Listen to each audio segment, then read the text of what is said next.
food. Her passion is food.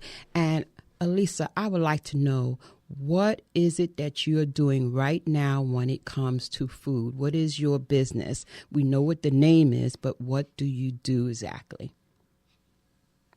So I am a private chef, a caterer.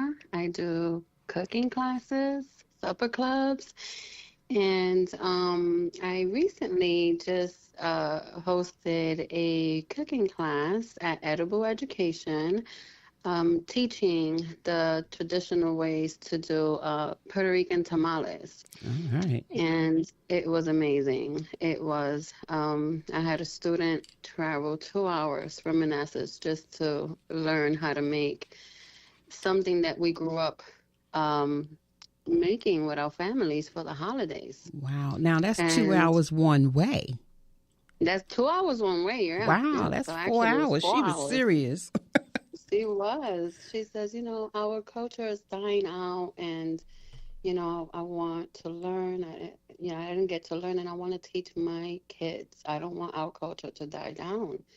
And so that's what that's my mission and purpose with, teaching our culture, foods, and bringing us together because we don't get together like we Hmm. used to Yeah. growing up with our grandmas. Oh, yeah. And so that's where my love my for cooking comes from, from my grandmothers. Okay. One is already with the Lord, and the other one is a baby boomer, Oh, full of wisdom still. oh, it's full of wisdom. How is she a baby boomer? What's her age? Come on, let's see She what you is know. 78 years old. 78. That's right. A blessing. She is a boomer. And I know that she does her thing in that kitchen, or she did anyway. Oh, yes. I can't. I'll tell you, I'm the only one from my family that knows how to do all the recipes, and I still cannot top her. All I right. still can't top her. When Okay. I have her food, I'm like, I need to get here. I need to get to this. She's your motivation and she's your She is. inspiration there. Yeah. I could say the same thing. I have my mother, my grandmothers, and my aunts, and they were all cooks. And I tell you, I can't do what they did, but I still could do a little something, something. My son is like 300 pounds. He didn't get there from eating McDonald's. Okay, let me stop. Yeah, so go ahead. Yeah, so the gift that they and foundation that they've passed down to me is everything that I cook today. The real Puerto Rican traditional foods, and I can also do other recipes. Everything that has to do with food, culture, and learning, gathering, getting together. That's my passion there.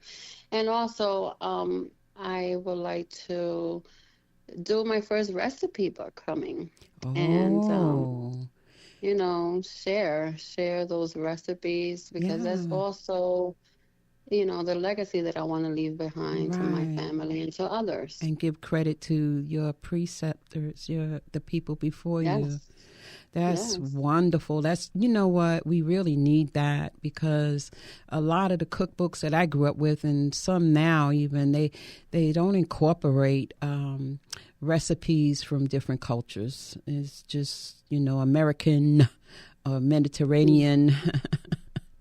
And so Yeah. we could use And the that. food, the food from the Caribbean and our Hmm. cultures is amazing, so flavorful, and we It can, is.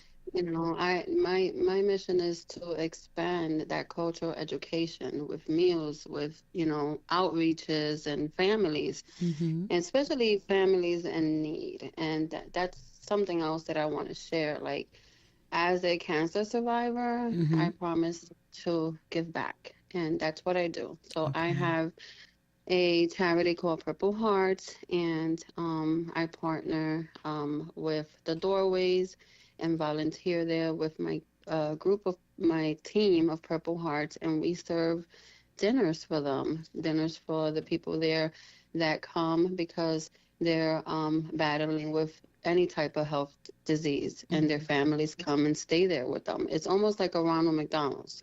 Right. So every month, faithfully, we go and we do that. We cook together, and so they're learning with me, Right. and we're also serving at the same time. Okay, so they are learning a lot more, Yeah. hands on, the Hands on. dedication, the Hmm. education, the history.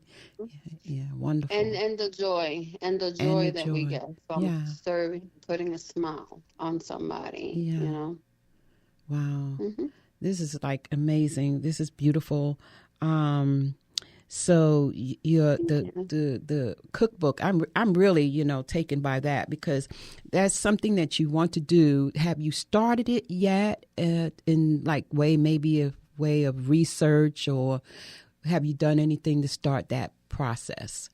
Yes, I've been working on it, and looking forward for 2026 to be the launch Okay. of my cookbook. So now that I know this, okay, I'm going to be looking at you and reminding you and asking you how you're coming along. Because I Oh yeah. know that sometimes we could sit back and forget, you know?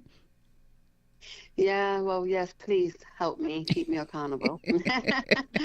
Actually, I'll come to you for advice since you have experience with this. Well, I do what I can do, but I can motivate. I know I can motivate, so I'll try to motivate you.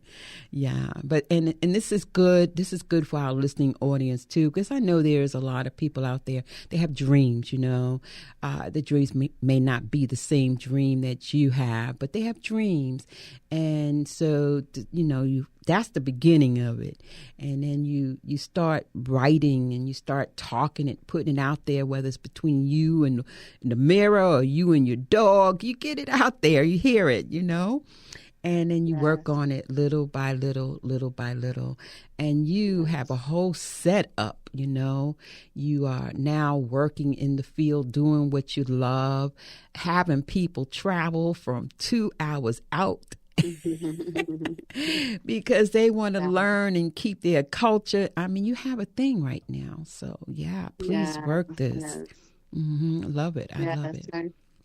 it. I was so happy. I had a class of it was 14 of us. Wow. And I mean the recipe with the tamales, it's nothing easy, but they were good. They did amazing. They, Oh. yeah, Do we you were ever right have on people that time. come to taste test? People that so I put on Eventbrite, I put different tickets, and one of them was a tasting, you know. Mm-hmm. So like the class, they pay for the class, and then they got a tasting of the food as well.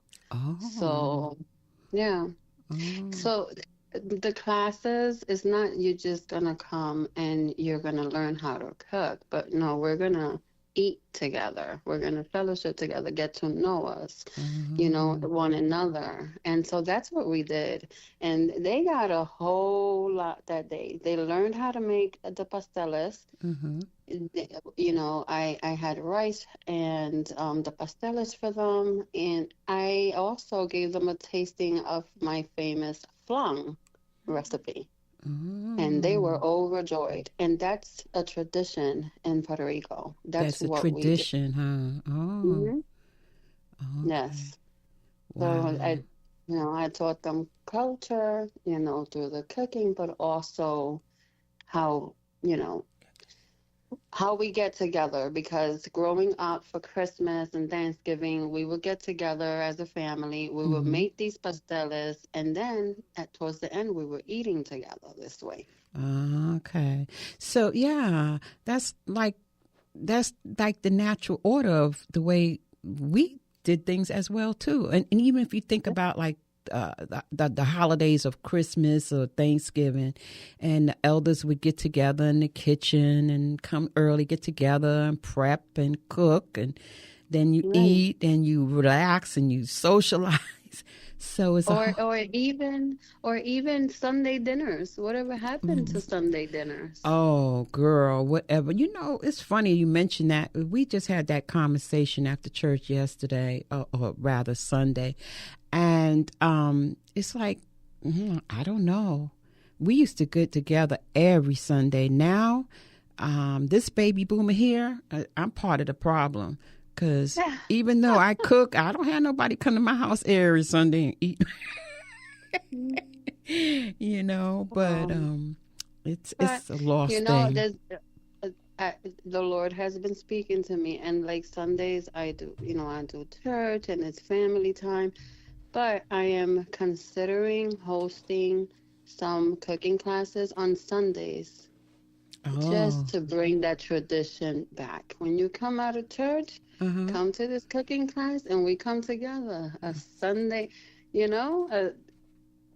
a Sunday we cook together, we eat together, so we can have our Sunday dinners back. Well, I don't know about me cooking on Sunday. They be hungry when they get out of church. They don't want to start cooking then. Oh, but it goes quickly. And so what I did was I received with some appetizers. Like you received them, you don't put them to work hungry. Oh, no, absolutely not, because that's not going to work. Yeah, so appetizers, appetizers and drinks. That's what I did. I'm like, I know people are going to come hungry, and then, I don't want you working hungry. Thank you. Well, you mentioned Eventbrite, and I know usually we give out contact information in the third segment, which is we don't have to follow anything, but I think this would be a good time to mention it, and we can mention it again in the third segment. Would you like to talk about your contacts and Eventbrite and how people can get in touch with you? I know that I'm interested in taking the class, so I'm going to be taking down your information. Talk to us about that. Yeah, thank you.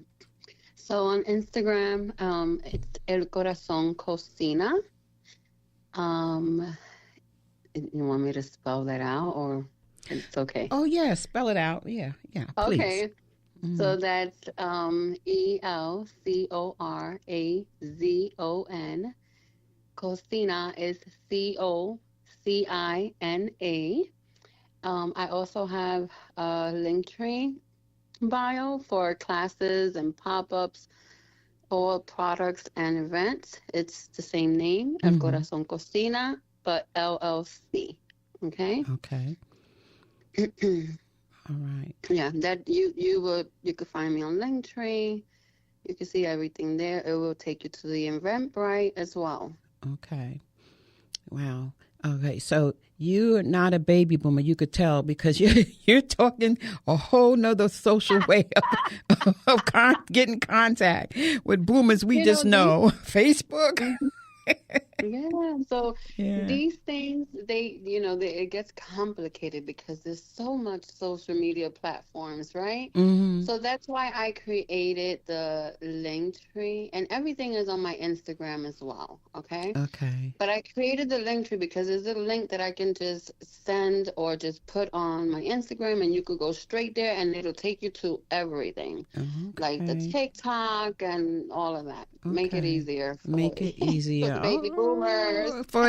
Baby boomers. I know I'm not the only one. I know that some of us do know, but I don't know. I'm learning. Thank you. I'm still learning. I am still learning. Okay.